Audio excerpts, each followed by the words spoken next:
You wanna know what really isn't talked about around here? The early development of the Rabbids games.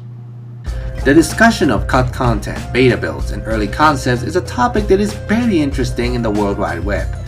Franchises like Mario, Sonic, Pac-Man, and many more have very fascinating stories regarding the development of some of their most iconic titles, some sweet and some sour. But they all show the effort and creativity these developers put onto the titles, and we cannot feel anything else but wonder when we see them. However, it's very surprising that we practically have never gotten any of these kinds of videos about the Rabbids saga.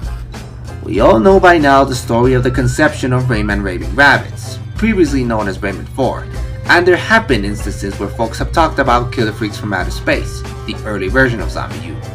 But outside of those, there aren't any videos or discussion about the first ideas and unused content of the Rabbids titles like Travel in Time, Land, or Alive and Kickin'.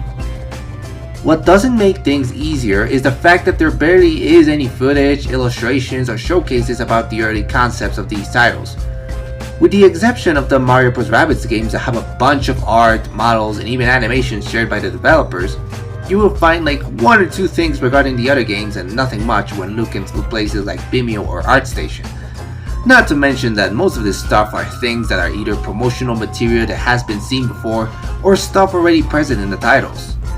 The only title we can picture that could have a video with a substantial amount of stuff to discuss regarding its making would be Go Home, because over the years, and thanks to the work of the wonderful fellows of the Rabbids fandom like Contendo, Verminator, and the Rabbids Go Home speedrunning community, we managed to get various pieces of concept art, some pictures regarding the game's presence at the E3 event of 2009, and even patched some ISO files with the debug.